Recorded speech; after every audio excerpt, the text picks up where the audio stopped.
Hello everyone, welcome to Avanti classes. My name is Manjeet Bhardwaj. तो आज हम भाई थोड़े एडवांस लेवल के कुछ क्वेश्चंस करेंगे। ठीक है, आप लोग एनसीईआरटी लगाइए अपने टेस्ट के लिए, रिवीजन के लिए बहुत बढ़िया रहेगा वो।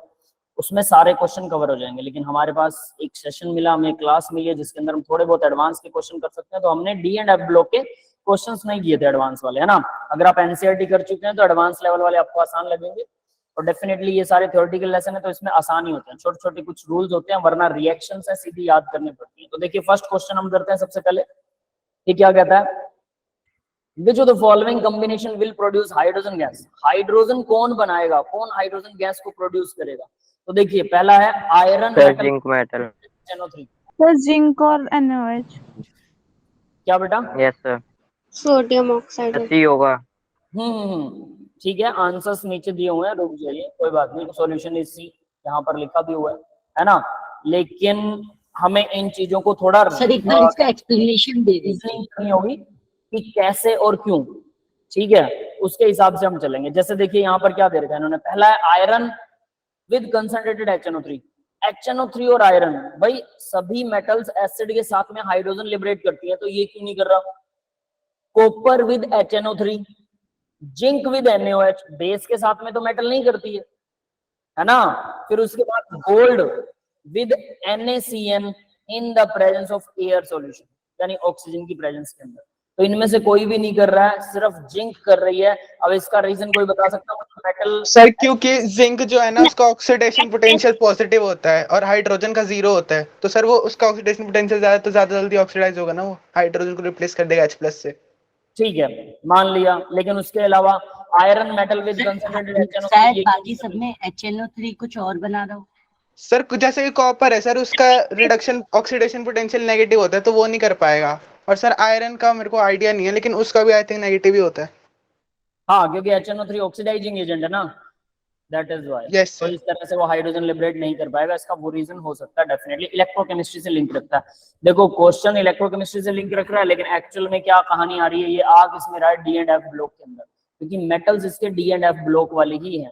ठीक है भाई, तो यानी कुल मिला के सीधी सी बात है। अब आपको ये याद रखना पड़ेगा कि जिंक जो है वो NaOH के साथ में हाइड्रोजन लिबरेट करता है, दैट इज इट। ये रिएक्शन दिखा रखी है। चलिए अब क्वेश्चन नंबर 2 देखते हैं। The color of light absorbed by an aqueous solution of copper sulfate is, aqueous मतलब पानी में। ये क्वेश्चन सबको आना चाहिए, आई थिंक ये बहुत आसान आंसर है। Yes, sir. है ना। Copper sulphate pentahydrate blue colour का होता है, सबको पता है। Yes, sir. Yes sir. ये वही है, colour of light absorbed by the aqueous solution of copper sulphate is. तो वो ब्लू कलर हमें देगा, लेकिन कलर कौन सा वो एब्जॉर्ब करेगा ये बताइए। मैंने डी ब्लॉक के लिए बोला था, उसका कंप्लीमेंट्री कलर वो एब्जॉर्ब करते हैं, कंप्लीमेंट्री, है ना। तो कौन सा होगा? ऑरेंज और रेड। ऑरेंज। आपको यहाँ पर एक वो साइकिल बनाना पड़ेगा। कौन सा साइकिल है वो? विबग्योर वाला। विबग्योर जिसमें V के साथ आ जाएगा, है ना, ये ऐसा cycle. Yes sir. Yes sir. तो इसके अंदर VI नहीं होता, VGYOR,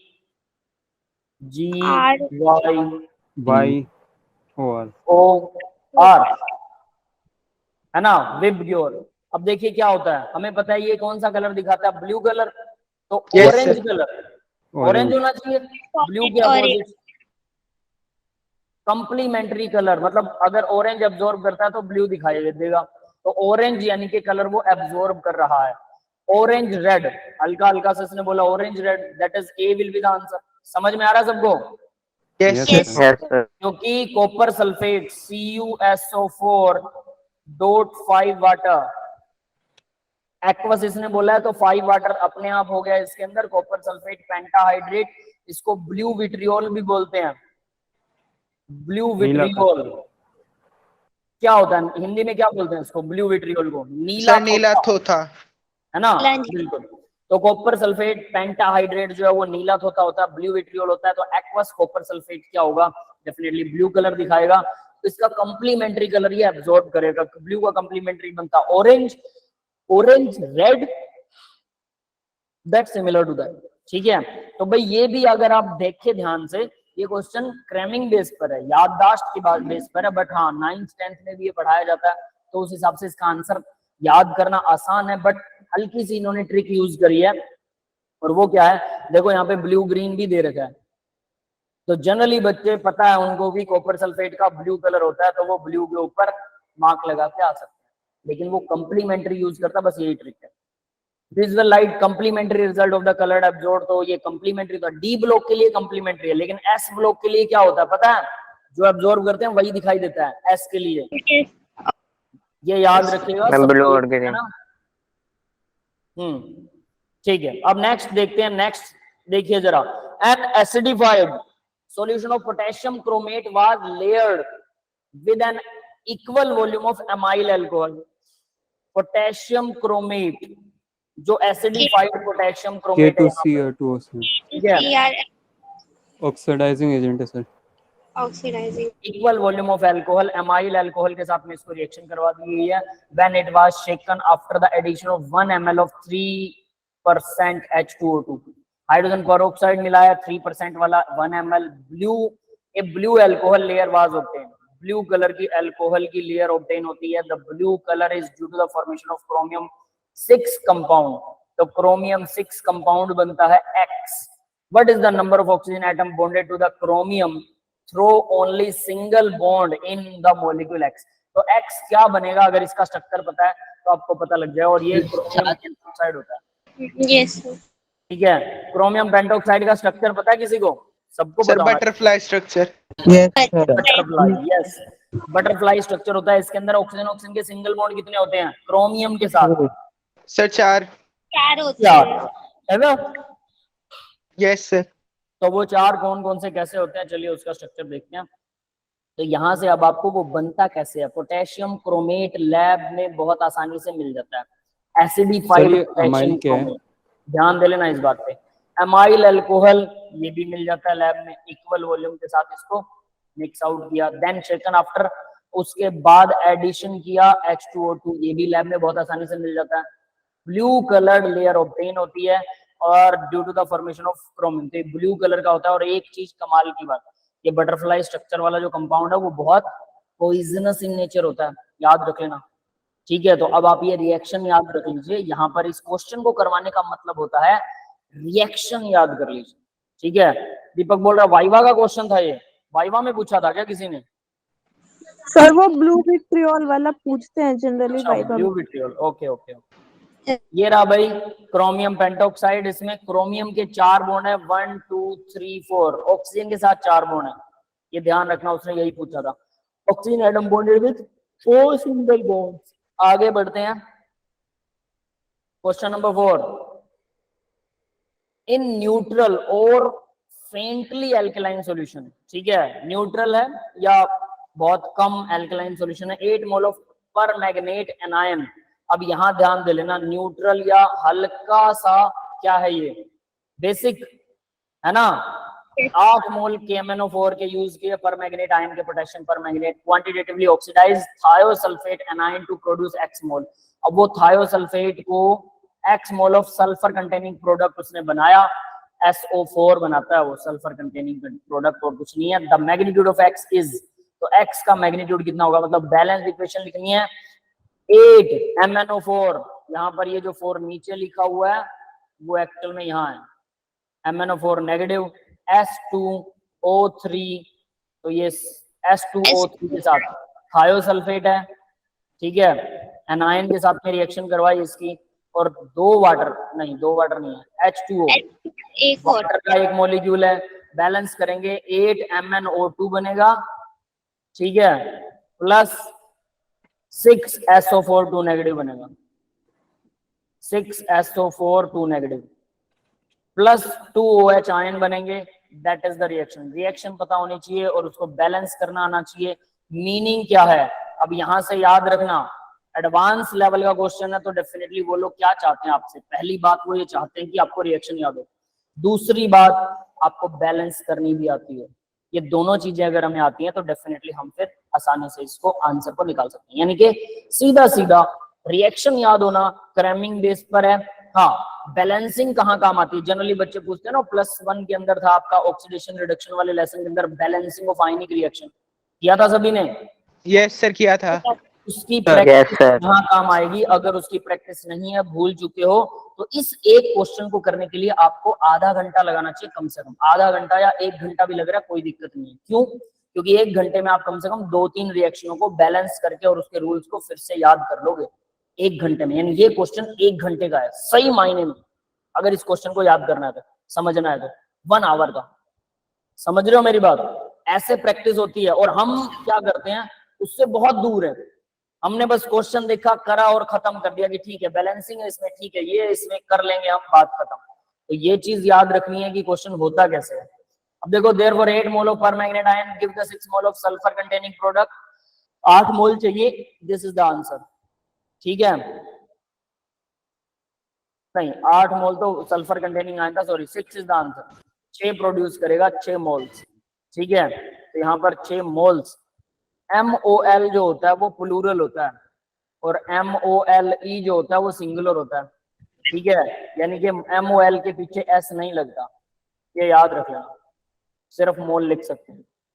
ठीक है, अगला क्वेश्चन देखते हैं क्या कहता है, क्वेश्चन नंबर 5। तो भाई इसके ऊपर आप लोग नेम बैलेंसिंग को फिर से सीखने की कोशिश करना। अगर आती है तो बहुत बढ़िया बात है, खुद बैलेंस कीजिए, नहीं आती तो उसको सीखिए। आधा घंटा लगेगा दोबारा से रूल्स को रिवाइज करने में। ठीक है, आगे बढ़ते हैं। Question number 5, consider the following list of reagent acidified K2Cr2O7। Potassium Chrome. Hello, तो बोल रहा है कुछ? सर ये पोटेशियम क्रोमेट का है ना फॉर्मूला? K2Cr2O7, हाँ बेटा, acidified potassium chromate, potassium dichromate, 2 chromate. Yes. हाँ ठीक है। एल्केलाइन KMnO4, ये बेसिक है, वो एसिडिफाइड है। Consider the following list of reagent. उसके बाद में copper sulphate, H2O2, chlorine, O3, FeCl3, HNO3, N2S2O3। The total number of reagents that can oxidize aqueous iodide is। पानी के अंदर आयोडाइड, एक्वस आयोडाइड, आयोडाइड का मतलब आई नेगेटिव आयन। I2 थे। आई negative ion को वाटर के अंदर, अगर आई नेगेटिव आयन है तो इनमें से कौन कौन है जो उसको ऑक्सीडाइज कर सकता है? आई नेगेटिव का मतलब I2 में कन्वर्ट कर सकता है। तो सारी रिएक्शनें आनी चाहिए, सबकी रिएक्शनें सीधा सीधा। तो यहाँ देखिए सॉल्यूशन के अंदर total number of reagent that can, ये 7 है, 7 रिएजेंट ऐसा कर सकते हैं। टोटल आपको कितने दे रखे हैं? 1 2 3 4 5 6 7 8 9 दे रखे हैं। 9 में से 7 कर सकते हैं। These reagent are acidified K2Cr2O7, copper sulphate है, H2O2 है, क्लोरीन है, O3 है, FeCl3 है, HNO3। कौन सा नहीं है? एक तो ये नहीं है, और O3 chlorine, H2O2, copper sulphate, सब तो आ गए। K2Cr2O7, KMnO4 नहीं आया, MnO4 नहीं आया ना, बस ये 2, यानी कि KMnO4 और ये वाला, ये दोनों ऐसे रिएजेंट हैं जो आयोडीन को ऑक्सीडाइज नहीं कर सकते। एल्कलाइन है ना, इसी वजह से नहीं आया ना। क्या बेटा? सर वो एल्कलाइन है, इसी वजह से नहीं आया ना, क्योंकि जो I2 बनाते हैं वो तो एसिडिफाइड होते हैं। एल्केलाइन की वजह से ऐसा नहीं हुआ है। ठीक है, एल्केलाइन KMnO4 ऐसा नहीं कर पाएगा।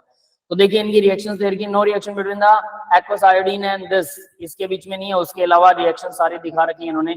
K2Cr2O7 एसिडिफाइड है, H2SO4 लगा दिया, 6Ki यूज किया, KrSO4, Cr2SO4 thrice, I2, 3 I2 liberate करेगा 7 वाटर।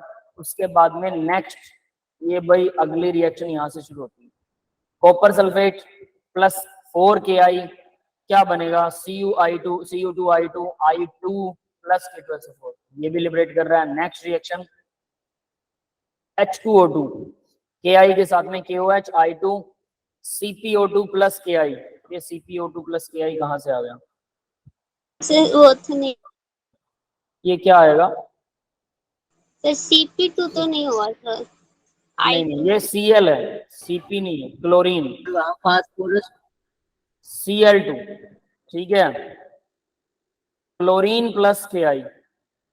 भाई एडिट करते टाइम गड़बड़ हुई है। ठीक है, मैंने चेक तो किया था बट मुझे नजर ही नहीं आई। ठीक है, Cl2 प्लस 2Ki और ये I2 के अंदर कन्वर्ट करेगा। नेक्स्ट देखिए O3, ऑक्सीजन के साथ O3 प्लस 2Ki, ये बनाएगा KOH plus I2 plus O2। इसके बाद में नेक्स्ट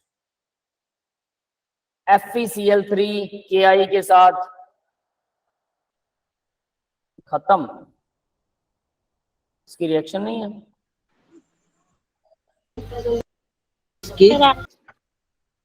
रुकिए, सर कितनी सर रिएक्शन है Fe2 मिक्सर प्लस में?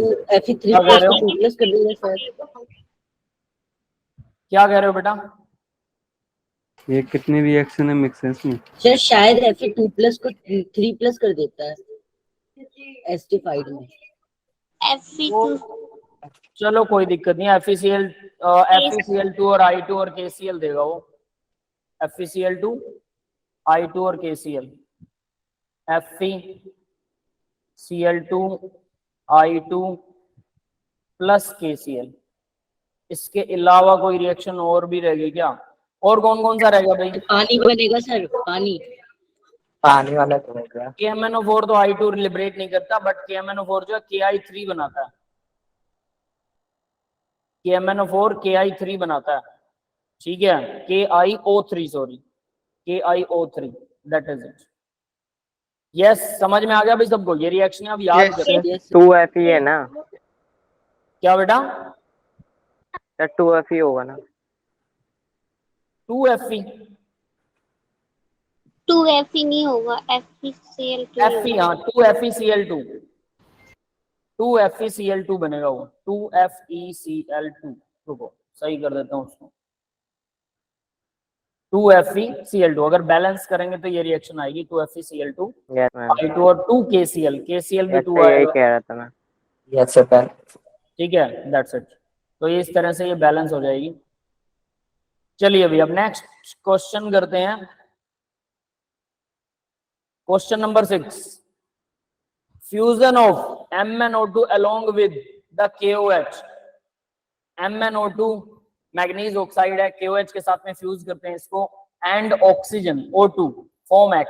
तो ये तीनों का रिएक्शन दिखा रखी है कि MnO2, KOH और O2 को अगर फॉर्म वो करते हैं, फ्यूज करते हैं, तो हमारे पास क्या आएगा? X आता है। Electrolytic oxidation of X yield Y। इसको इलेक्ट्रोलाइसिस करते हैं तो Y बनता है। X undergo disproportionation reaction. अब उसके बाद जो X है जब Y बनता है तो डिसप्रपोर्शनेशन रिएक्शन करता है, मतलब साइमल्टेनियसली ऑक्सीडाइज होता है, साइमल्टेनियसली रिड्यूस होता है। Reaction in acidic medium to MnO2 and Y, और ये MnO2 बनाएगा प्लस Y बनाएगा। The manganese containing ion present in W and X। अब ये W कहां से आ गया भाई? W बोला था इसने? देखिए नहीं बोला। Respectively R, Y and Z। तो W और X जो है वो Y और Z बनाते हैं। करेक्ट स्टेटमेंट्स आर, तो करेक्ट स्टेटमेंट बतानी हमें, सिंपल सी बात है। इसके अंदर भी आपको रिएक्शन ही याद होनी चाहिए कि कौन क्या कर सकता है। मैग्नीज ऑक्साइड की बात की है तो नीचे देखिए रिएक्शन दिखा रखी है इन्होंने, सॉल्यूशन ABD, तीनों सही है। A भी सही है, B भी सही है और D भी सही है, C गलत है। C गलत कैसे वो देखेंगे। Both Y, Z are coloured have the tetrahedral shape. तो Y और Z जो है वो कलर्ड हैं और टेट्राहेड्रल शेप है। सबसे पहले KOH के साथ में वो फॉर्म क्या करता है? KOH plus O2 form X। Sir MnO4 2 negative बनाता है वो। तो MnO2 जो है वो K2 और KOH और O2 के साथ में MnO4 2 नेगेटिव बनाएगा। अब यहाँ MnO4 2 नेगेटिव को W नाम दे रखा है और यहाँ इसने लिख रखा है X। ये W और X में थोड़ी गड़बड़ है। सर W इन्होंने मैंगनीज कंटेनिंग आयन को बोला है ना, और X पूरा वो कंपाउंड ही है। X कंपाउंड लिया, सर X शायद क्या है? K2 MnO4 बनाया। Fusion of MnO2 along with KOH and O2 forms X। KOH और O2 और MnO2 वो X बनाते हैं। ये रहा X, X तो ये होना चाहिए ना, है ना? सर शायद X तो इसमें सर पूरा K2 कंपाउंड होगा ना, K2 MnO4 होगा ना। K2 MnO4, यस सर, वो पूरा X होगा ना। हाँ तो वो W वही हो गया बेटा। W और K में फर्क क्या रहा? सर W इन्होंने बोला मैंगनीज सर, W कंटेनिंग तो आयन ion को है ना। Y में। ठीक है ठीक है ठीक है, समझ गया, फालतू में घुमा रखा बस। ठीक है, तो अगर इसी का अगर हम KMnO4, K2 MnO4, जैसे हमें पता कैसे चलेगा सर K2MnO4 लेंगे तो ये होगा X, है ना? Yes sir. लेकिन एक चीज पूछनी है इसमें, हमें कैसे पता चलेगा अगर हम कर रहे होंगे तो कि W लेंगे?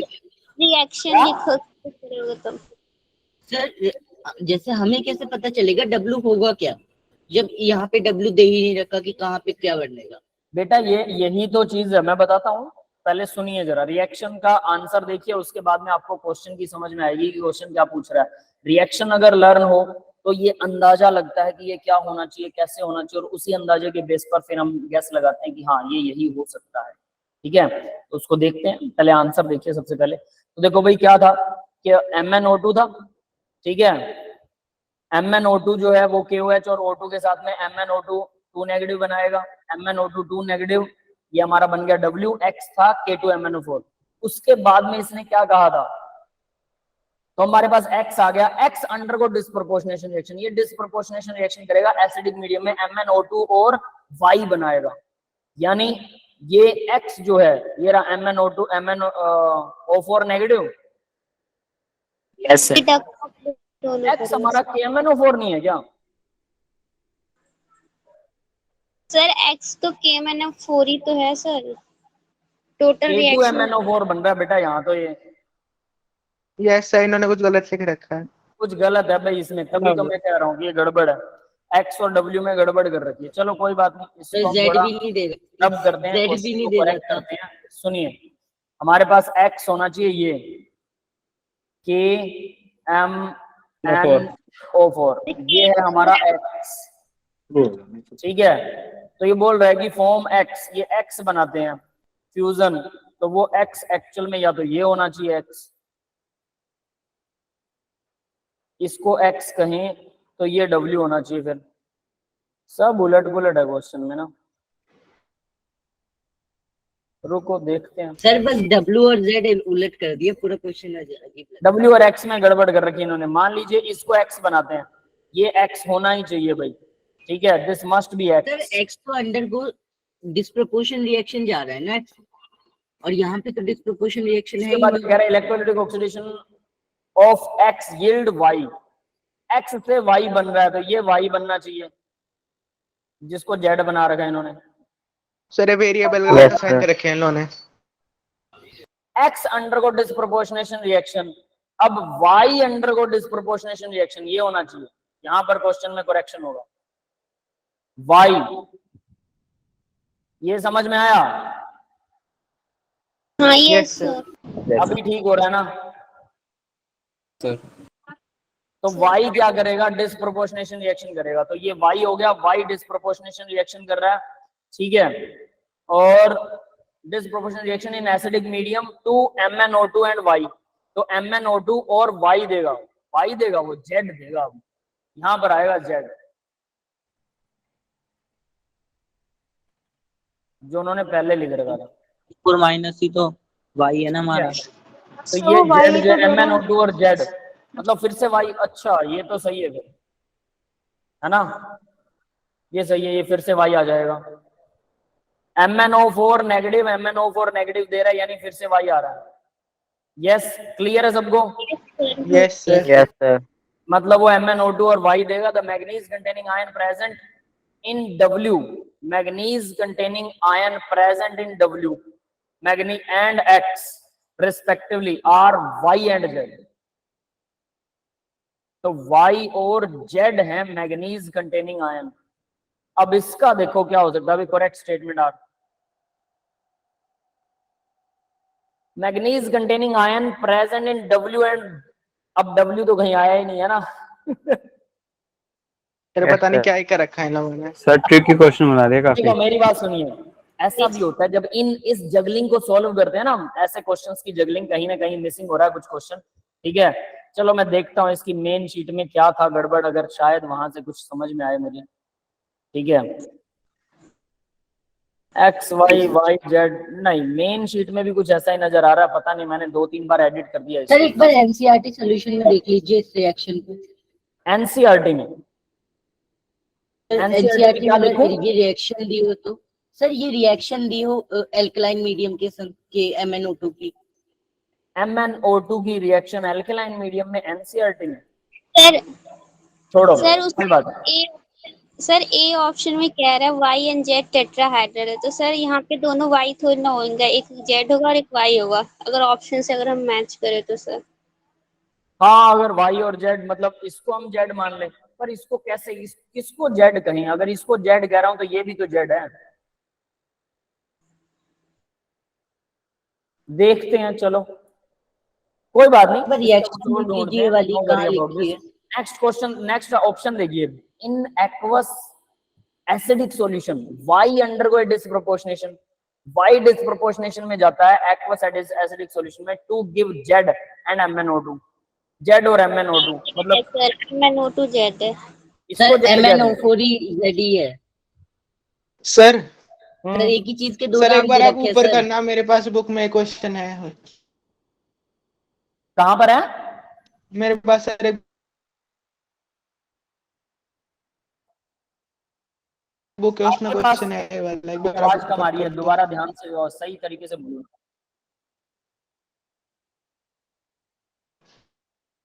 आपके पास क्वेश्चन है तो मेरे को बताओ, आपके पास में क्वेश्चन है क्या? सर उसके पास बुक है एक, उसकी बुक में ये क्वेश्चन दे रखा है। अच्छा बुक के अंदर है। सर क्वेश्चन है कि fusion of MnO2 with KOH in, yes sir. ठीक है रुको, मैं भी नेट पे ढूंढता हूँ, शायद मिल जाएगा। मिल गया भाई। Fusion of MnO2 with KOH in the presence of O2 produces A salt W, यही है क्या? Yes sir. तो हमने क्वेश्चन थोड़ा सा गड़बड़ कर दिया। ठीक है नो वरी, चलो मैं इसको स्क्रीनशॉट खींच के और फिर आपको बताता हूँ कि क्वेश्चन क्या है। इसको सही करते हैं।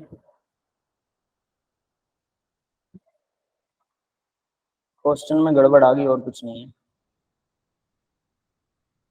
ठीक है मैं आपको स्क्रीन शेयर कर रहा हूँ बेटा, इसी के अंदर आपको मिल जाएगा। स्क्रीन शेयर किया, इसी के अंदर चिपकाता हूँ इसको।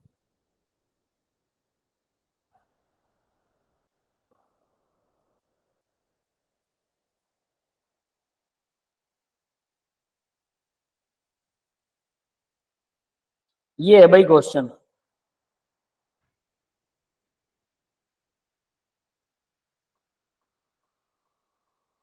दिख रहा है सभी को? Yes sir. Yes sir. ठीक है यस।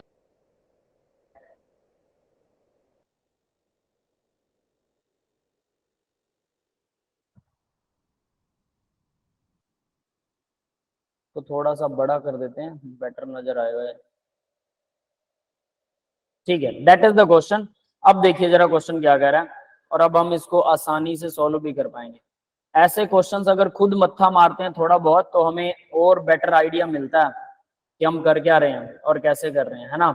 देखो fusion of MnO2 with KOH in the presence of O2 produces A salt W, तो W प्रोड्यूस करते हैं MnO2 और KOH के साथ में ऑक्सीजन की प्रेजेंस के अंदर, ठीक है। तो साल्ट आपके पास जो आएगा वो W आएगा, क्लियर है? अभी यस हमारे सर। पास जो साल्ट आएगा वो W आएगा, इसने बोला है ना। तो W अब हमें पता लग गया, MnO2 KOH और O2 के साथ में जो रिएक्शन करता है ये वाला साल्ट देता है, W है। बिल्कुल सही लिखा हुआ है W, तो अभी सही है ना।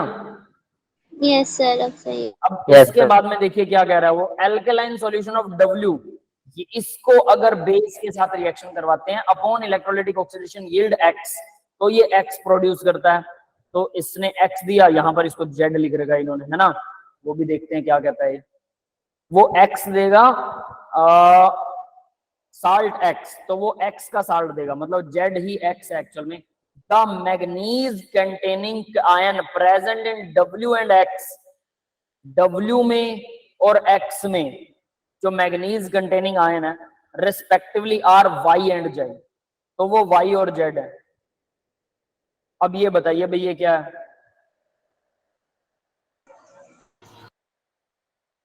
X होना चाहिए ये, और Y और Z जेड ये की होंगे। जगह एक्स। यस सर, नीचे वाले दोनों कंपाउंड। Y और Z। अभी भी गड़बड़ है इस क्वेश्चन में क्या, या हमारी रिएक्शन ही गलत है? रुको, सर रिएक्शन गलत लिखी है। सर तभी बोला था एनसीईआरटी में से देख लीजिए एक बार रिएक्शन। एनसीईआरटी में है क्या ये क्वेश्चन? सर नहीं, एनसीईआरटी में रिएक्शन दी होगी सर। यस सर, ये टॉपिक है इसका। वाई जेड, वाई और जेड, यहाँ पर वाई और जेड कौन से हैं भाई? इसको वाई का नाम दे दिया, इसको जेड का नाम दे दिया। MnO2, MnO4 2 नेगेटिव वाई है, MnO4 2 नेगेटिव, ये वाई है। यहाँ पर इन्होंने W दे रखा है। बहुत कंफ्यूजन अभी इसको। सर इसको छोड़ देते हैं अभी। एनसीईआरटी के अंदर है क्या, मुझे ये बताओ। चलो एनसीईआरटी ओपन कर लेते हैं, अगर एनसीईआरटी में क्वेश्चन सर ये रिएक्शन में टॉपिक है। क्या कि ये रिएक्शन रिएक्शन है एक अलग से, तो क्वेश्चन रिएक्शन लिखा होगा सर, इसमें से पहचानना पड़ेगा है तो रिएक्शन कौन सा पक्का लिखा होगा क्या? सर पक्का लिखा होगा। रुकिए तो मैं रिएक्शन ढूंढ लेता हूँ, 1 मिनट रुक जाओ। फिर इतने आप लोग सोचिए जरा इसमें क्या हो सकता है। देखो ऐसे क्वेश्चन मुझे इंटरेस्टिंग लगते हैं कि चलो इसके अंदर कुछ ना कुछ जगलिंग हो रही है, कुछ हम कंफ्यूज हो रहे हैं। That is the very sir goodness. मेरे दिमाग में एक आ रहा है सर, एक्स और जो वाई है वो दोनों सेम है। एक्स और वाई, सर एक्स और वाई दोनों सेम है, मतलब जो डब्ल्यू है उसमें से एक इलेक्ट्रॉन उसे और दे दिया तो उसका आयन आ जाएगा सर। सॉल्यूशन मत बताओ, मुझे ये बताओ एक्स वाई जेड क्या है, बस सीधी सी बात है। डी एंड एफ है ये 209 पर, पेज नंबर 209।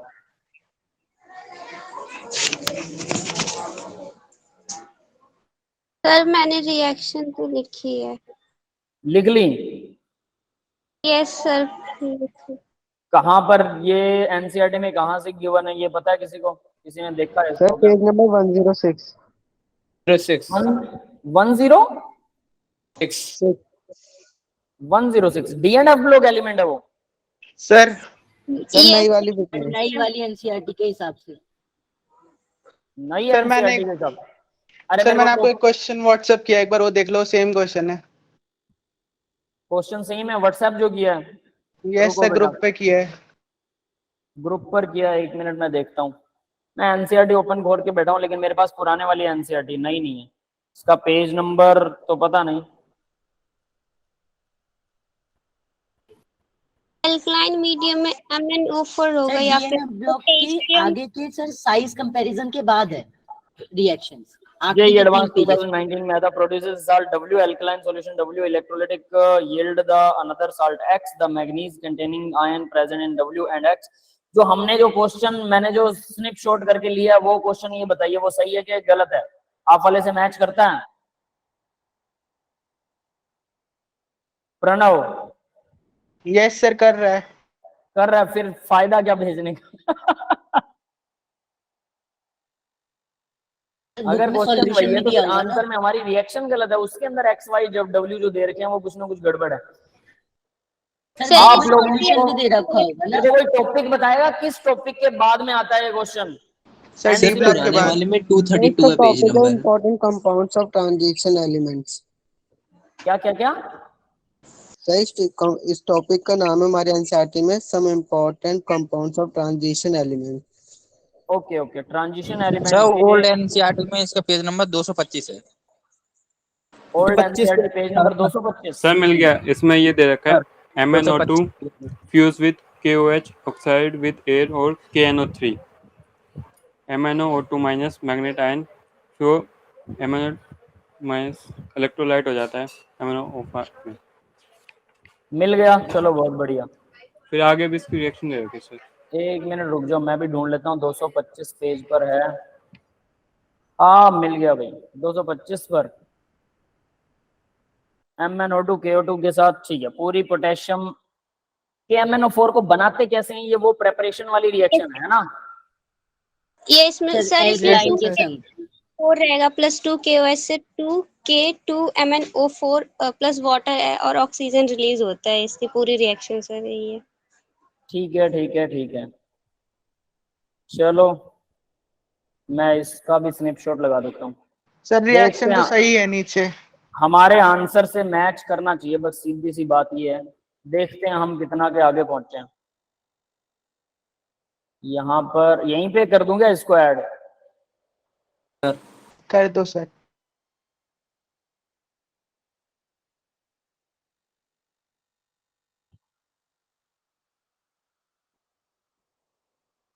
साइड में डाल दीजिए। ये लो भाई, यहाँ पर आ गया ये क्वेश्चन। पोटेशियम पर मैग्नेट को कैसे प्रिपेयर करते हैं, ये वही क्वेश्चन है और इसमें कुछ नहीं है। ठीक है,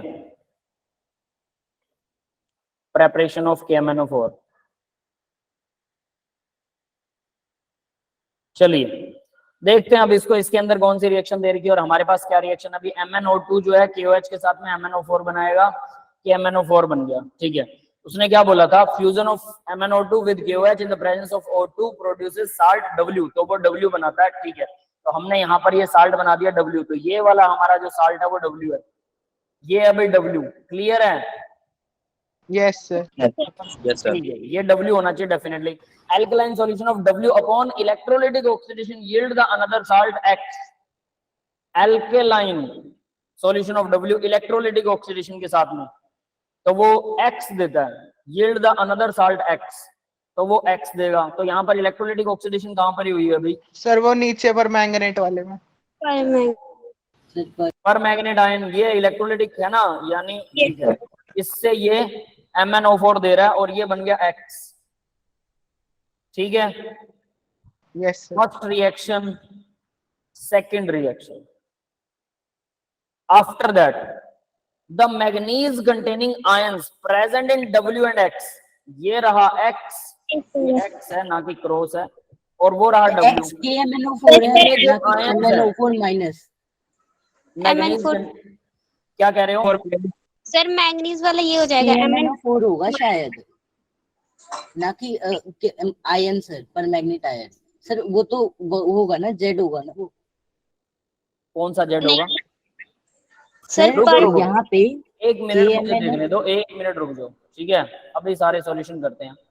इसके बाद में क्या कह रहा है, manganese containing ion present in W and Y respectively R, Y and Z। तो ये जो आयंस हैं इसके अंदर, यानी KMnO4 में और MnO4 के अंदर, ये Y और Z है, तो यानी इसका MnO4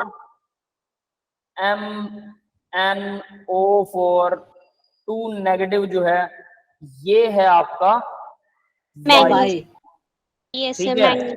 और ये वाला जो है MnO4 नेगेटिव, यानी X को ही वो Z कह रहा है एक्चुअल में। सर ये Z है एक्चुअली। सर X हमारा KMnO4 KMnO4 है। X और Z एक ही चीज है, ये समझ में आया? सर X हमारा KMnO4 होगा ना, ये तो MnO4 माइनस है। KMnO4 होगा, ये मान सकते हैं, कोई दिक्कत नहीं है, बिल्कुल। X को KMnO4 मान सकते हो, चलो इसको यहाँ KMnO4 भी लिख देते हैं। ठीक सर है, यहाँ पे MnO4 MnO4। यस, क्लियर है बेटा? Yes sir. यस। अभी देखिए भाई, अब सिचुएशन के हिसाब से आंसर को मैच करते हैं कि इसने आंसर में क्या क्या दे रखा है। In both Y and Z, Y और Z जो है हमारे पास, यानी ये रहा हमारे पास Y, ये रहा Z, Y और Z, alpha bonding occur between p orbitals of oxygen and d orbital of manganese. क्या ये था पहले question? Bonding occur between sir वो पाई बॉन्डिंग है वहां पे, p और d के बीच में बॉन्डिंग हो रही है। ऑक्सीजन का p होता है, मैग्नीज का d होता है, ये तो सही होना चाहिए, है ना? सर सही है। ठीक है, both Y and Z are coloured and tetrahedral shape, ये दोनों टेट्राहेड्रल शेप में है। O4 यस सर टेट्राहेड्रल ये। ये MnO4 में टेट्राहेड्रल बनेगी क्या भाई? हाँ सर 4 टेट्राहेड्रल। ऑक्सीजन है, 2 डबल बॉन्डेड है, 2 ऑक्सीजन, 2 डबल Y और बॉन्डेड Z है ना। ठीक है, टेट्राहेड्रल बनेगी। इसके बाद इन एक्वस सॉल्यूशन टेट्राहेड्रल है और साथ में कलर्ड है, MnO4, हाँ इन दोनों का कलर होता है, बिल्कुल। In aqueous acidic solution Y undergo disproportionation reaction to give Z and MnO2। Yes sir. Acidic solution के अंदर क्या ऐसा होता है? ABD आंसर है, ये नहीं करेगा। Y is diamagnetic in nature while Z is paramagnetic। हाँ भाई, गलत है सर, डी तो नहीं है। D नहीं है? No sir. नो सर गलत है, ये नीचे वाला। हाँ डी ठीक है, गलत। तो A यहाँ पर इन Z बोथ बॉन्डिंग तो इसके अंदर कौन सा आंसर होगा भाई? हमने सर क्वेश्चन इसके पलट सर दिया। A B C. सी होगा। सर इसमें ऑप्शंस बदले हुए हैं पिछले वाले से। ऑप्शन को ऊपर नीचे हाँ, कर दिया पहले सर। वाले नहीं है ये, बिल्कुल बिल्कुल बदले हुए हैं। वाई डायमैग्नेटिक, जेड पैरामैग्नेटिक, क्या ये सही नहीं है क्या ऑप्शन? वाई डायमैग्नेटिक और जेड पैरामैग्नेटिक। गलत हो गया। नो सर गलत। वाई सर वाई जेड तो डायमैग्नेटिक होगा ना, MnO4 माइनस है। मैग्नीज कितनी ऑक्सीजन स्टेट के अंदर है इसमें बताना जरा। +6 25 सर होता है मैग्नीज का। डायमैग्नेटिक है। ई में 5, 4 दूना 8, 2 नेगेटिव बचा 6 +6। Yes Yes, sir. तो इसके अंदर 3D के अंदर 5 होते हैं और 4s में 2 होते हैं। तो 2 ये होते हैं। यहाँ क्या दिखाएगा? 3D में 2 एक। गए और 6 लेके जाने हैं, 4 1। Yes yes sir. Sir. 3D के अंदर 1 आएगा तो ये डाया बनेगा, पैरा बनेगा? पैरा। पैरामैग्नेटिक। यस यहाँ सर। इसने क्या बोला है? Y is diamagnetic, Y diamagnetic है। कोई और तरीका है इसको चेक करने का? और जेड इज पैरामैग्नेटिक, जेड को देखें KMnO4 7 पॉजिटिव है, यस सर। वो 7 डायामैग्नेटिक हो जाएगा फिर तो जेड, है ना? हाँ यस Yes, सर। sir. तब तो रॉन्ग है सर ये डी ये वाला। उल्टा दे रखा है यहाँ पे। Yes sir. सर पहले सी था डी।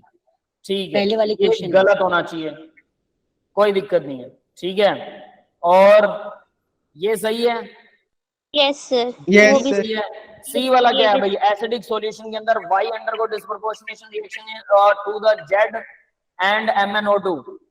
यस सर यस सही सर है। सही है। यस सर यहाँ पे दिया तो हुआ है। ये भी सही है। इतनी खुद से उसी पे तो मत्था मार रहे हैं। ABC सही है और बाकी सारे गलत, फोर्थ वाला गलत है, ठीक है। Yes. अब देखो क्वेश्चन कहाँ से आया, अगर हम इसको एडवांस लेवल मानते हैं, लेकिन नीट वाले बच्चों के लिए स्पेशली ध्यान देने वाली बात, वो जनरली इन चीजों को डिनाई कर देते हैं, क्वेश्चन देखते ही सोचते हैं ये तो हमारे आएगा ही नहीं। थोड़े थोड़े क्वेश्चन करवा रहा हूं मैं। जब भी सैटरडे को आप लोगों की ऐसी क्लास होती है तो मेरा मूड होता है कि मैं एडवांस लेवल जरूर करवाऊं। इससे आप लोगों को बहुत फायदा होने वाला है, ये मैं जानता हूं कि कम से कम टच में तो आएंगे, कम से कम ये तो पता लगेगा कि होती क्या चीज है ये। अब देखो ये purely NEET level based question है। एडवांस का हमेशा नाम होता है कि एडवांस है, लेकिन ये नीट लेवल बेस्ड है। वही रिएक्शन है सेम टू सेम जो एनसीईआरटी में दे के, बस इन्होंने थोड़ा घुमा रखा है। तो जगलिंग करना ये अच्छी चीज है। हाँ सर, मनीषा ये- बेटा कुछ पूछ रहे हो, बोलो।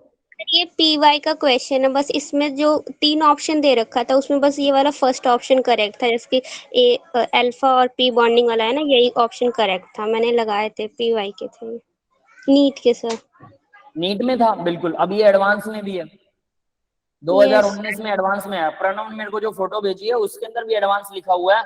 मैंने जहां से ये कॉपी पेस्ट किए थे वहां पर भी एडवांस था। तो नीट में भी आया है और एडवांस में भी आया है। तो एडवांस के कुछ कुछ क्वेश्चन करना बिल्कुल गलत नहीं है। आप लोग, मुझे पता है कि यहाँ पर नीट के बच्चे भी आ रहे हैं और एडवांस वाले भी सैटरडे को आते हैं, बट मेरी कोशिश रहती है कि सैटरडे को मैं एडवांस लेवल सब बच्चों को टच करवा सकूं। कम से कम हर लेसन के अगर 10 क्वेश्चन भी आप कर रहे हैं एडवांस लेवल के, तो कुछ कुछ आपको आइडिया रहेगा कि एडवांस में क्या लेवल आता है। एनसीईआरटी पूरा कंप्लीट कर लीजिए, उसके बाद में एडवांस लेवल को टच कीजिए।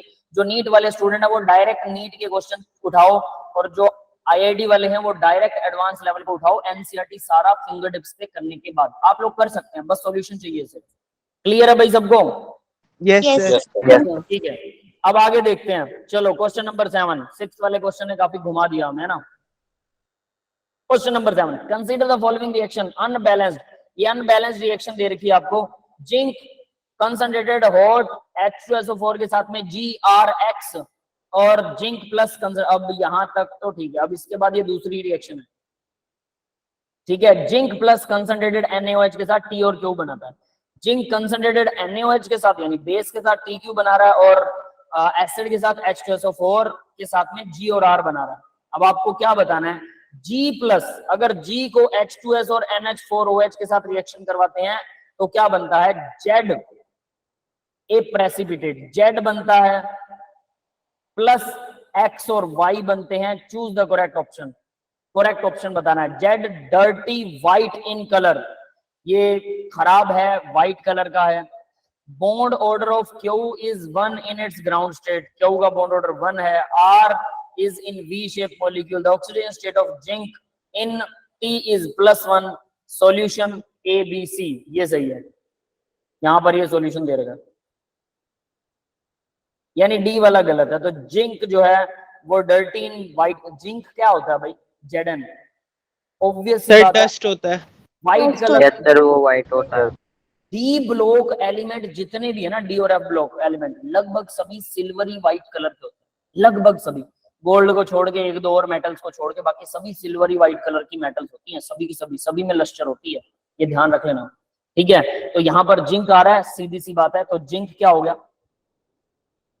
सिल्वरी व्हाइट होगा डेफिनेटली, तो white, dirty white in colour, तो जिंक होता ही वो है जेड, बट इसने जेड बोला, जिंक नहीं बोला। सर ये एक्सपेरिमेंटल है, इसमें ना जेड बेरियम सल्फेट भी डाल। अरे जिंक नहीं बोला इसने, जेड बोला है, ठीक है ठीक है ठीक है, ये प्रेसिपिटेट आएगा, ठीक है।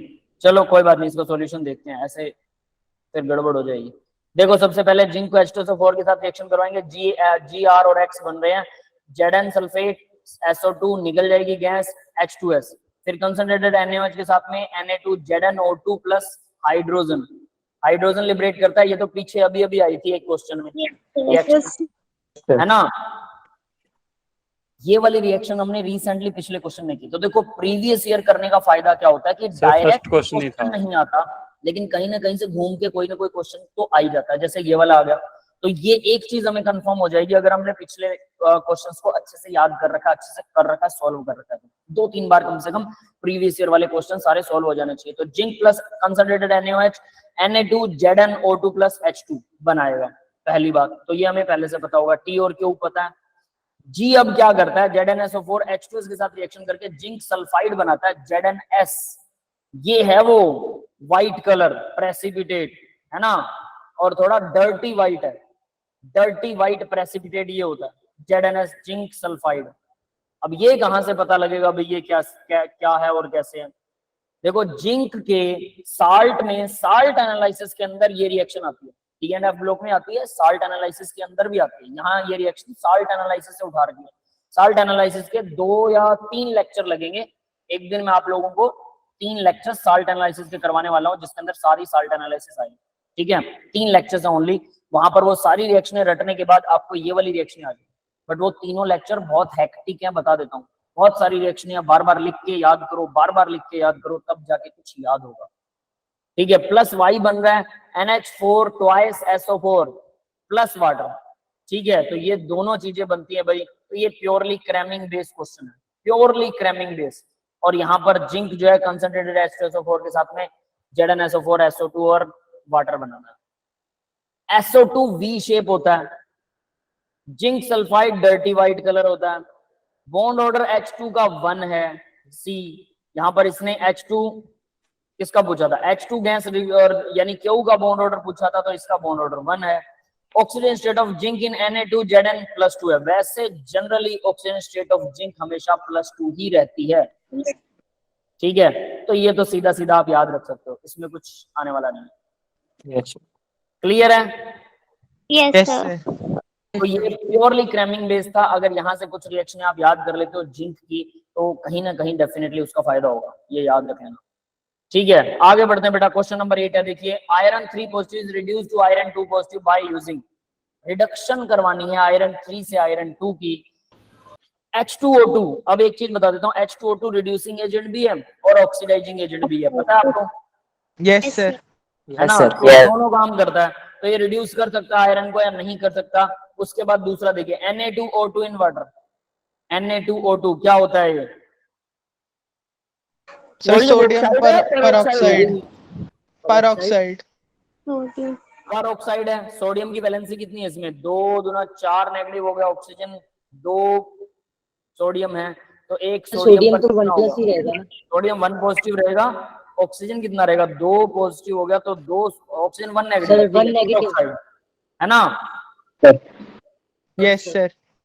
H2O2 in the presence of H2O, H2O2 को देखो NaOH के साथ रिएक्शन करवा रहा है, H2O2 को H2SO4 के साथ रिएक्शन करवा रहा है। Na2 वाटर के अंदर, Na2 in the presence of H2SO4, solution A और B, ये दोनों राइट ऑप्शन है। A मतलब H2O2 in the presence of NaOH और Na2O2 इन द वाटर। अब ऐसा, अब ध्यान दे लेना, इसका रिवर्स याद करना। H2O2 बेस के अंदर रिड्यूसिंग एजेंट की तरह काम करता है और एसिड के अंदर ऑक्सीडाइजिंग एजेंट की तरह काम करता है। और Na2O2 वाटर के अंदर रिड्यूसिंग एजेंट है और Na2O2 एसिड के अंदर ऑक्सीडाइजिंग ऑक्सीडाइजिंग। है ना। ये चीज अब आपको याद रखनी है यहाँ से, यानी क्वेश्चन में कुछ चीजें आपको याद करने को मिलती हैं जो क्रैमिंग वाले क्वेश्चन होते हैं। यहाँ पर न्यूमेरिकल वाले हमारे पास टोटल 9 लेसन है केमिस्ट्री में, ठीक है। 5 लेसन +1 में है। सर एक बार वापस बोलना H2 वाला। क्या बेटा? H2O2 वाला था ना, बेसिक में कैसा देगा? ऑक्सीडाइजिंग बेस के एजेंट। अंदर रिड्यूसिंग एजेंट और एसिड के अंदर ऑक्सीडाइजिंग, ठीक है। अभी पढ़ेंगे उसको, नो वरी। देखिए in basic H2O2 act as reducing agent, यहाँ दिया भी होगा उसको, है ना। तो ये चीज अंडरलाइन लगा रहा हूं मैं, अब इसको देख लेना। In basic H2O2 act as reducing agent, ठीक है। फिर उसके बाद NaO2 प्लस वाटर NaOH और H2O2 बनाता है। ये एक रिएक्शन दिखा रखी है। NaO2 बस वाटर के NO2 साथ में का? NaOH प्लस वाटर H2O2 बनाएगा और H2O2 बेस के साथ क्या काम करेगा?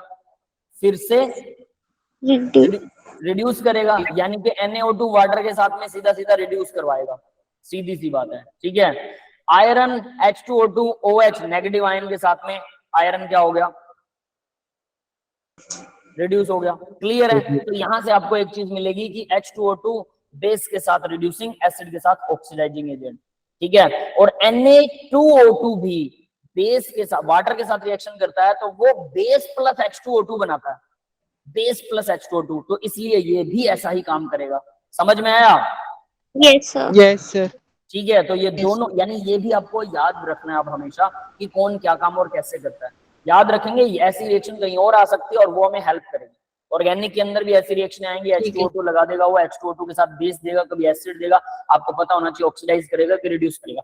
ऑक्सीडाइज और रिड्यूस करने से ना एक चीज समझ में आती है कि शायद हम प्रोडक्ट को पहचान सकते हैं, पक्का नहीं होता, क्योंकि अगर प्रोडक्ट याद ही नहीं है तो फिर आप क्या करोगे? ऑक्सीडाइज कैसे कर दोगे उसको? क्या पता वो क्या बनाएगा? बस हमें इतना पता होता है वो ऑक्सीडाइज करेगा या रिड्यूस करेगा, समझ गए। बट इससे काफी हेल्प मिल जाती है, इसलिए प्रैक्टिस करते रहिए, अंदाजा लग जाता है कि ये चीज होनी चाहिए, डेफिनेटली यही होगा फिर, है ना, वैसा कुछ करके। ठीक है, अब आगे बढ़ते हैं बेटा। नेक्स्ट देखिए क्वेश्चन नंबर 9। तो 9th क्वेश्चन में क्या है? The correct statement about the chromium 2 positive, manganese 3 positive are atomic number of chromium 25 और 24 और 25 है। करेक्ट स्टेटमेंट देनी है। क्रोमियम 2 पॉजिटिव रिड्यूसिंग एजेंट है, chromium 2 positive, manganese 3 positive oxidising agent है। तो ये कैसे पता लगेगा कि ऑक्सीडाइजिंग है रिड्यूसिंग है? सर इलेक्ट्रॉनिक कॉन्फ़िगरेशन से। वन में जाता है ना, +1 में, तो ये रिड्यूसिंग है, और मैग्नीशियम 3+ से मैग्नीशियम 2+ में जाता है। बिल्कुल बिल्कुल बिल्कुल, ये क्वेश्चन एनसीईआरटी में दीपक बोल रहा है, बिल्कुल हो सकता है। तो Yes, कुछ sir. क्वेश्चन एडवांस, ने भी कराया। ये बोलता हूँ एनसीईआरटी के क्वेश्चन अगर सारे लगा लेते हैं तो एडवांस के बहुत सारे क्वेश्चन आपको आ जाएंगे। बहुत सारे इन द सेंस लगभग 20 से 30% एडवांस के क्वेश्चन जो होते हैं वो एनसीईआरटी से आते हैं। 20 से 30% सीधे सीधे, है ना। तो इसलिए हमेशा बोलता हूँ पहले एनसीईआरटी कवर करनी है, उसके बाद सीधा एडवांस लेवल उठा लो, कोई चक्कर ही नहीं है। मेंस तो आप क्वालिफाई कर ही जाओगे, सिर्फ इतना करना है। और हर रोज सिर्फ 10 क्वेश्चन, ज्यादा बोलता भी नहीं हूं मैं कि 10 क्वेश्चन कीजिए, ठीक है भाई। आगे देखते हैं बेटा। तो यहाँ इसी को इन्होंने सॉल्व भी कर रखा है, फिर आपको सॉल्यूशन से ज्यादा बेटर समझ में आएगा। सी में बोल रहा है both exhibit DA electronic configuration, exhibit the electronic configuration, पता नहीं कौन सी इलेक्ट्रॉनिक। सर वहाँ D4 आएगा DA की जगह। अच्छा ये D4 आएगा। Yes sir, yes sir, D4 आएगा। चलो, और when chromium 2 is used as a reducing agent, the chromium ion attain D5 electronic configuration, solution A B C है।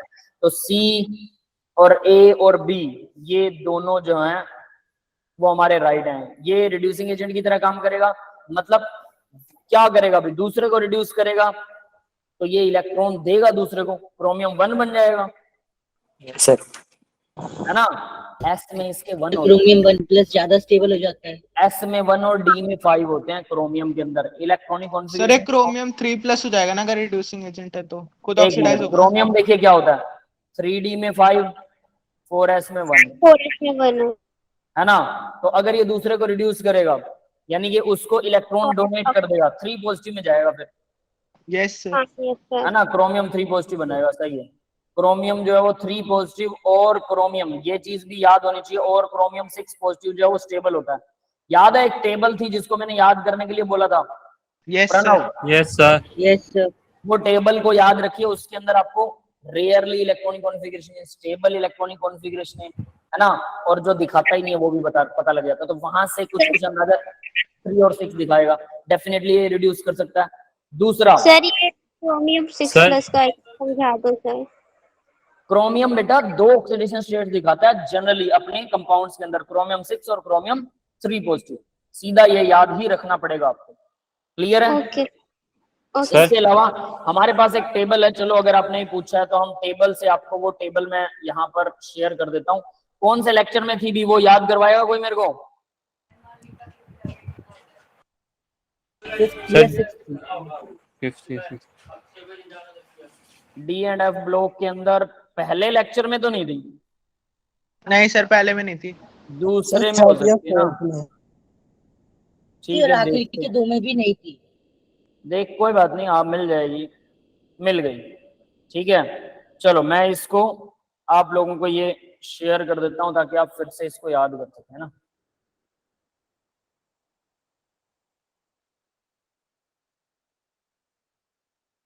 सर ग्रुप पे कर देना। क्या बेटा? सर ग्रुप पे कर देना शेयर। से क्वेश्चन सेंड कर दे। अरे इसी के अंदर रुकिए, इसी के अंदर मैं आपको ना ये टेबल और ये थोड़ा सा इलेक्ट्रॉनिक कॉन्फ़िगरेशन वाला मैटर इसी के अंदर वो पेज शेयर कर देता हूँ बेटा। आप उसका स्नैपशॉट ले सकते हैं अगर अभी चाहिए तो, है ना, वरना मैं ये नोट्स आपको भेज ही दूंगा डायरेक्टली, नो वरी। ठीक है, नोट्स आपको बिटली लिंक के अंदर मिल जाएंगे।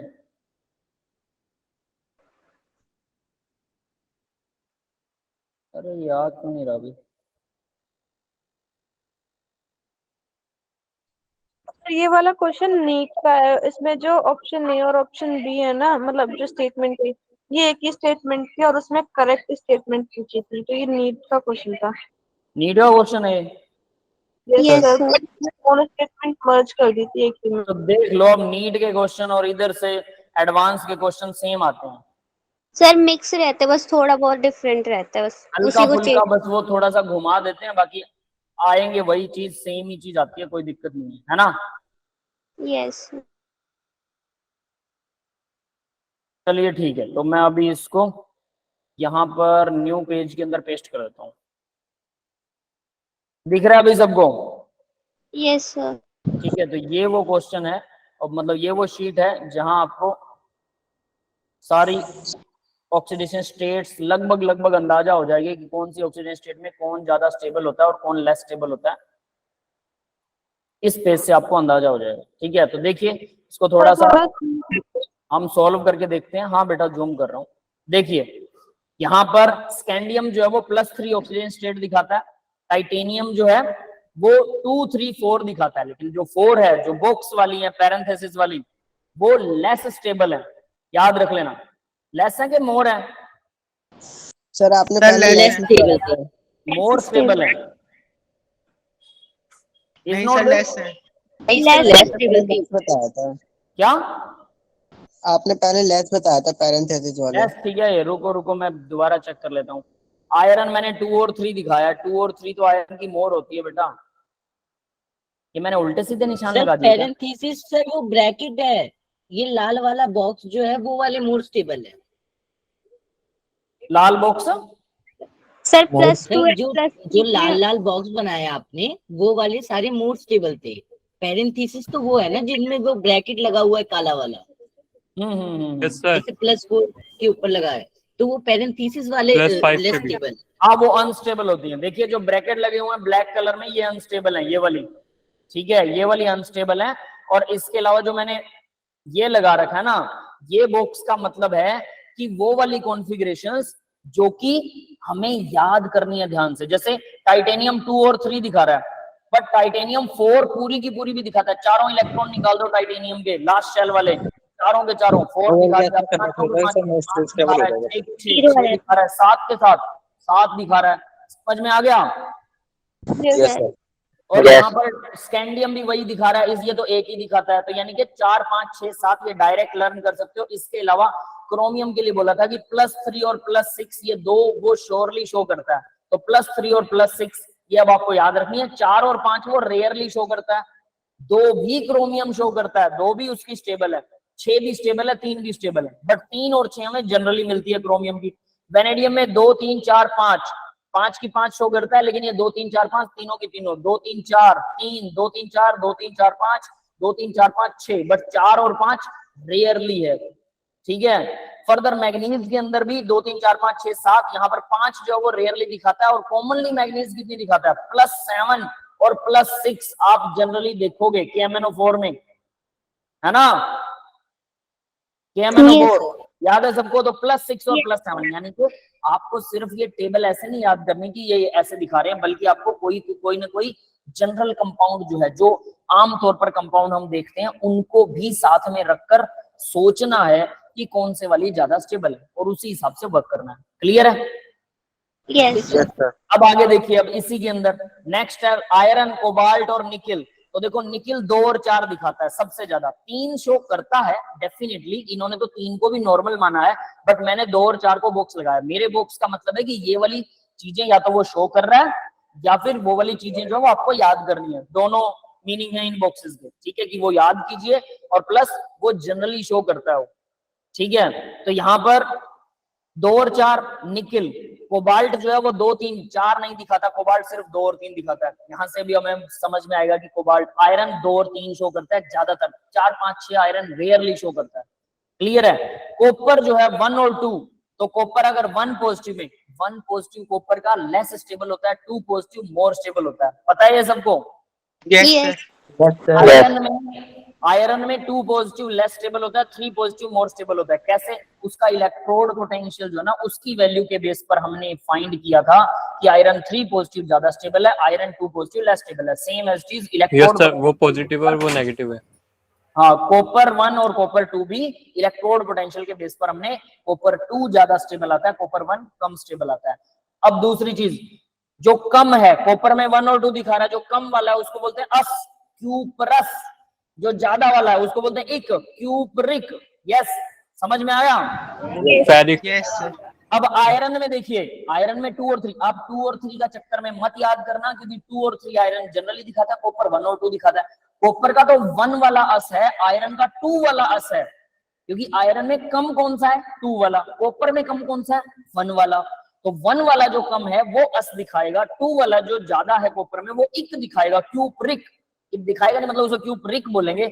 आयरन वाले वो फेरस, और 3 पॉजिटिव वाले को फेरिक बोलेंगे। ये समझ में आ गया नेमिंग? यस इसी तरह से मर्क्यूरस और मर्क्यूरिक भी होता है। Hg, मरकरी जो है वो 2 पॉजिटिव और 1 पॉजिटिव दिखाता है, मरकरी भी 2 पॉजिटिव और 1 पॉजिटिव दिखाता है, और मरकरी का 2 पॉजिटिव ज्यादा स्टेबल होता है, बिल्कुल सेम कॉपर की तरह। समझ में आ गया? जिंक सोडियम मर्करी जो है तो एक ही ऑक्सीडेशन स्टेट दिखाते हैं ना। मरकरी 2 दिखाता है बेटा, 2 पॉजिटिव और 1 पॉजिटिव। एक कौन कह रहा है? ओके सर, मुझे कंफ्यूजन थी सर।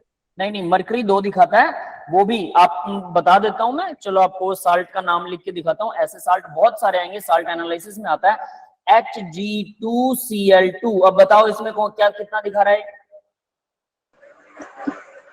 सर +1 दिखा रहा है। लेकिन एक चीज बता देता हूं, अब ये दिखाता कैसे है +1, ये भी बताता हूं, ठीक है। Hg के बीच में सिंगल बॉन्ड होता है, कुल मिला के इसकी वैलेंसी तो 2 ही पूरी होती है, लेकिन वो ऐसे होता है। तो हम इसको क्या कहेंगे, 1 पॉजिटिव या 2 positive? Sir 1 positive. 1 positive 1 positive है ना। अब देखिए वैलेंसी हमेशा मरकरी 2 ही दिखाता है, ये कमाल की बात है, वैलेंसी 2 ही दिखाएगा, बट वो 2 कैसे दिखाएगा? वो मरकरी के बीच में बॉन्ड आ जाएगा। कभी भी मरकरी अकेला 1 पॉजिटिव नहीं दिखाएगा ही नहीं 1 पॉजिटिव अकेला। समझ में आ गई बात? यस यानी HgCl नहीं मिलने वाला आपको, ये नहीं मिलेगा कभी भी।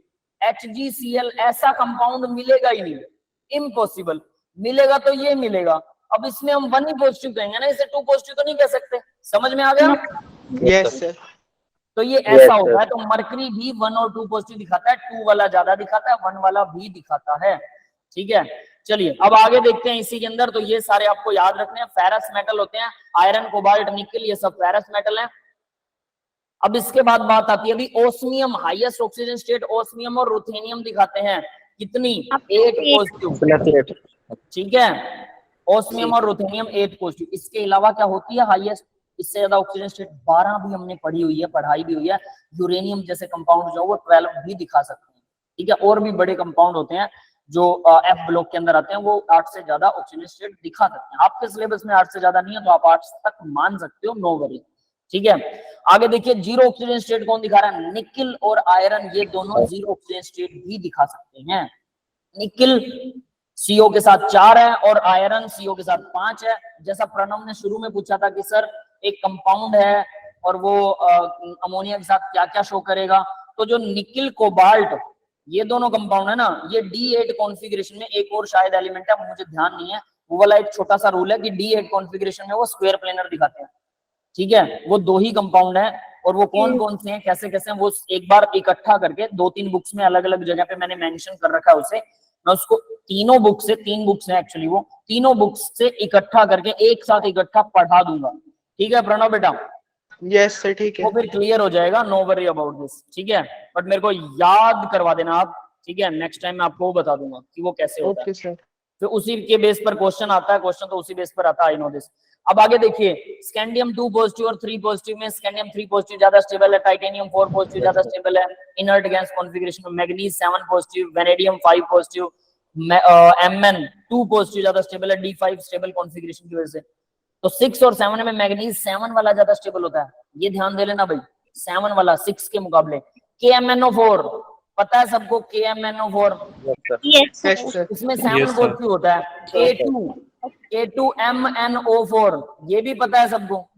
Yes sir yes sir. तो इसके अंदर क्या होता है, ये इसके अंदर वो 6 पॉजिटिव होता है यस सर। है ना। तो यानी कि 6 पॉजिटिव स्टेबल नहीं है हमारे पास, KMnO4 स्टेबल कंपाउंड है, डेफिनेट सी बात है। तो हम स्टेबल कंपाउंड के साथ में ही गेम खेलते हैं, तो ऑब्वियस है स्टेबल कंपाउंड 7 पॉजिटिव होगा। यहाँ से K2Cr2 और 7 भी सर। फिर 2 और 3 में 2 पॉजिटिव ज्यादा स्टेबल होता है क्योंकि D5 स्टेबल है, ठीक है। क्रोमियम में 2 और 3 में क्रोमियम 3 ज्यादा स्टेबल होता है। यही चीज थी जो मैं आपको बता रहा था कि क्रोमियम 3 दिखाता है, 2 भी दिखाता है, बट 3 वाला और 6 वाला, आप देखिए ऊपर क्रोमियम 6 वाला भी स्टेबल है, ये रहा। 2, 3 में 3 ज्यादा स्टेबल है और 6 वाला भी स्टेबल है। अब आप ध्यान दो, 4 और 5 पे उसने क्या लगा रखा है, 4 और 5 तो पैरेंथेसिस के अंदर है ना, यस सर तो उसका कोई मीनिंग नहीं है, वो बहुत लेस स्टेबल होती है पर लेस स्टेबल। फिर क्रोमियम 2 और 3 क्लियर है। अब उसके बाद निकिल और प्लेटिनम, इनका तो जोड़ तोड़ रहता ही है, ठीक है। Nickel on the basis of sum of first 4 ionisation potentials के बेस पर निकिल 2 जो है वो ज्यादा स्टेबल है और प्लेटिनम 4 जो है वो ज्यादा स्टेबल। एक दूसरे के रिवर्स है, ये बहुत ध्यान से इनको याद रखना, मैंने इंपोर्टेंट भी मार्क कर रखा है, निकिल 2 और प्लेटिनम 4। फर्दर देखिए, अब इसी के अंदर on moving in a period stability the higher oxygen state decrease होती है। तो देखो भाई, +5 था वेनेडियम, क्रोमियम +6 है और मैग्नीज +7 है, तो हायर ऑक्सीजन स्टेट जो है वो लेस स्टेबल है। अगर आपस में कंपेयर करें वेनेडियम, क्रोमियम और मैग्नीज को, तो वेनेडियम की ज्यादा स्टेबल है 5 वाली, क्रोमियम 6 स्टेबल होता है क्रोमियम 5 के मुकाबले, है ना। बट क्रोमियम वेनेडियम 5 के मुकाबले लेस स्टेबल है। इस लाइन का मतलब ये है। यस बेटा, क्लियर है सबको ये? Yes sir. अब आगे नीचे वाला देखिए, on moving down to the group stability of higher oxygen state increase होती है। तो नीचे की तरफ जाते हैं तो देखो क्रोमियम, मोलिब्डेनम, टंगस्टन नीचे, तो यहाँ पर 6 पॉजिटिव, टंगस्टन का ज्यादा स्टेबल है, क्रोमियम से भी ज्यादा टंगस्टन 6 पॉजिटिव ज्यादा स्टेबल होगा। इसीलिए तो नीचे वाले ग्रुप जो हैं वो हायर ऑक्सीजन स्टेट दिखाते हैं, यानी कि वो 8 जो दिखा रहा था आपको ऑक्सीजन स्टेट, यहाँ देखिए 8 वाला ऑस्मियम और रुथेनियम, हैवी मेटल्स ही ऐसा कर सकते हैं, लाइट मेटल्स से बस का नहीं है हायर ऑक्सीजन स्टेट दिखाना। क्यों? हैवी मेटल्स के पास शेल बहुत बाहर होती है, न्यूक्लियस भी बड़ा है बेशक, अट्रैक्शन ज्यादा हुआ, लेकिन शेल बहुत बाहर है, बहुत बाहर है तो वो इलेक्ट्रॉन छोड़ सकता है आसानी से। जो लाइट मेटल्स हैं उनका न्यूक्लियस छोटा और उसका शेल भी छोटा है, तो वो भाई भले ही न्यूक्लियस छोटा हो लेकिन शेल छोटा है, तो वो अपने इलेक्ट्रॉन्स को जल्दी से नहीं छोड़ेगा। तो इसलिए बहुत बड़ी ऑक्सीजन स्टेट दिखानी है तो हायर मेटल ही दिखा सकते हैं। क्लियर है? यस सर तो यहाँ पर भी मैग्नीज 7 है, टीसी टेचनियम 7 है, रहेनियम 7 है, तीनों में रहेनियम 7 ज्यादा स्टेबल है, सेम टंगस्टन ज्यादा स्टेबल है बजाएगी क्रोमियम और मोलिब्डेनम।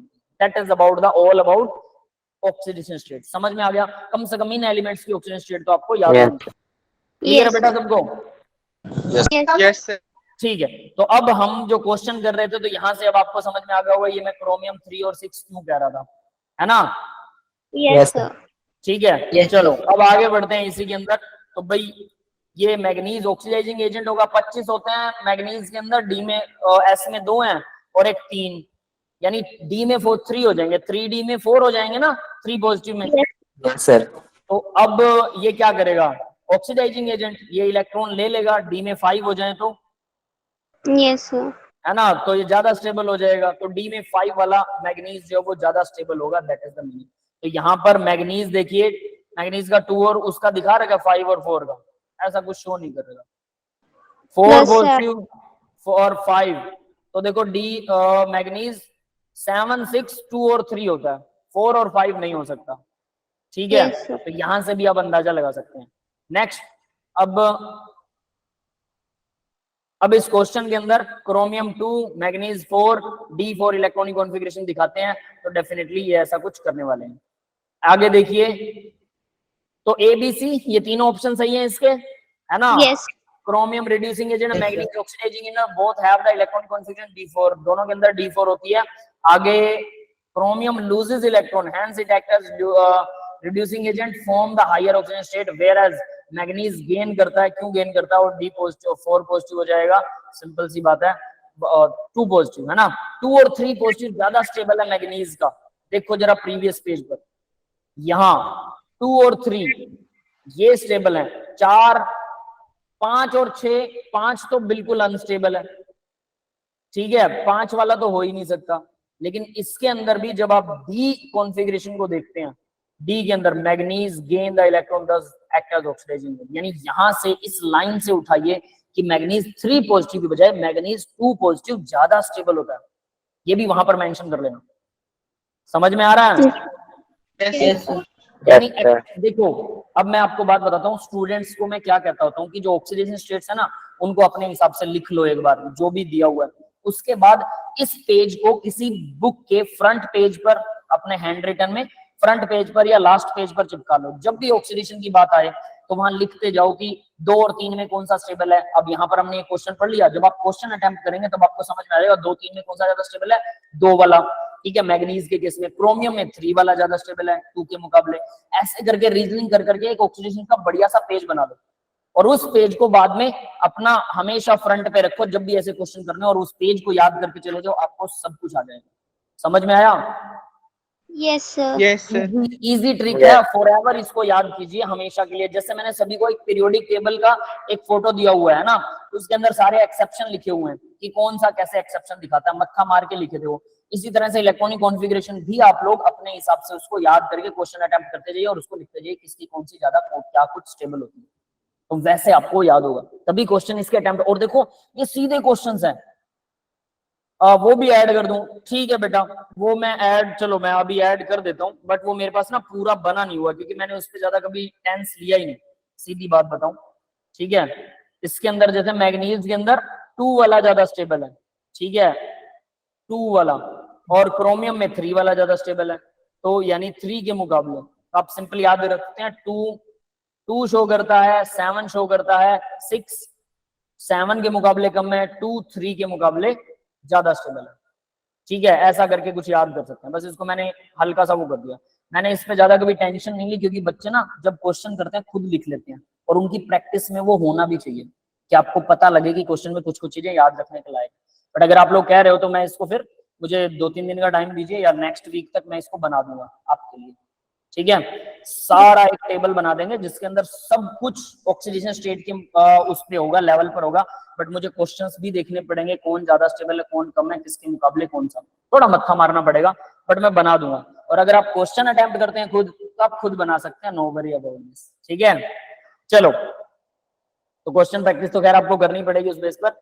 आगे देखते हैं बेटा, 10th क्वेश्चन है, the pair of reagent that yield paramagnetic species are. Paramagnetic कौन से स्पीसीज, मतलब कौन सा रिएजेंट है जो पैरामैग्नेटिक स्पीसीज बनाते हैं? Na and excess of ammonia. अब भाई इसकी ना एक रिएक्शन आती है पी ब्लॉक एलिमेंट्स के अंदर और एस ब्लॉक एलिमेंट के अंदर, एस ब्लॉक एलिमेंट किया था आप लोगों ने +1 में? यस सर किया था। उसके अंदर अमोनिया की इसके साथ सोडियम की रिएक्शन आती है, सोडियम अपना एक इलेक्ट्रॉन छोड़ देता है। ये मैं आपको चीज बता देता हूँ होता क्या है इसके अंदर। सोडियम क्या करता है, अपना एक इलेक्ट्रॉन छोड़ देता है, तो सोडियम बन गया पॉजिटिव चार्ज और इलेक्ट्रॉन फ्री हो गया अमोनिया के सॉल्यूशन में। इसकी वजह से इसका डीप येलो कलर दिखाई देता है इसमें, अगर मेरे को कलर सही याद है तो वो डीप येलो कलर होता है, ठीक है। और उस सॉल्यूशन के अंदर ऐसा कलर इलेक्ट्रॉन की वजह से होता है, इलेक्ट्रॉन फ्री घूम रहे होते हैं। हम जनरली देखते हैं कि इलेक्ट्रॉन हवा में नहीं चल सकते, लेकिन आप लोगों ने देखा ना इलेक्ट्रॉन किस में होते हैं, क्या बोलते हैं उसको, इंटरस्टिशियल साइट के अंदर इलेक्ट्रॉन घूम जाते हैं, डिफेक्ट्स में सॉलिड में। पर सॉलिड आपने पढ़ी नहीं अभी? नहीं, अभी नहीं पढ़ी है, कोई बात नहीं, जब पढ़ाएंगे ना तब मैं आपको वो भी बताऊंगा कि वो इलेक्ट्रॉन्स इंटरस्टिशियल साइट्स के अंदर आ जाते हैं, डिफेक्ट्स के अंदर इलेक्ट्रॉन्स आ जाते हैं।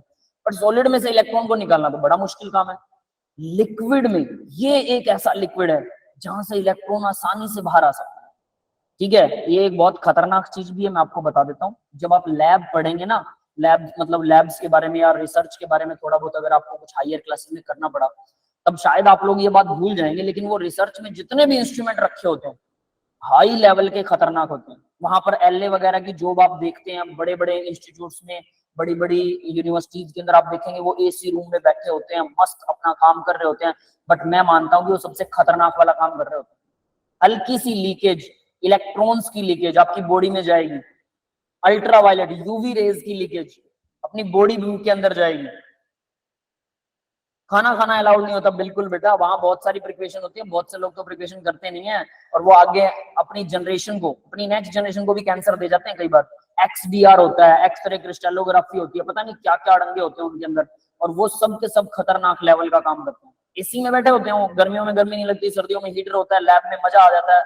एक बार आप अंदर जाओगे, ठीक है, जैसे मैं अभी PhD कर रहा हूँ तो मेरे को पता है कि जब मैं अपने सैंपल लगवाने के लिए उनसे जाता हूँ, पैसे लगते हैं सैंपल लगवाने के, ऐसे यूनिवर्सिटियां नहीं देती, खुद के केमिकल खुद खरीदने पड़ते हैं कई बार, क्योंकि यूनिवर्सिटी में तो बहुत सारी लंबी प्रोसेस होती है। पहले ये करो, फिर कोटेशन मंगवाओ, फिर जो सबसे सस्ता है उसको ऑर्डर करो, फिर उसके डॉक्यूमेंट बनाओ, फिर पास करवाओ VC से, रजिस्ट्रार से, फिर पास होगा, फिर बिल जाएगा, फिर उसको पैसे मिलेंगे, फिर केमिकल आएगा।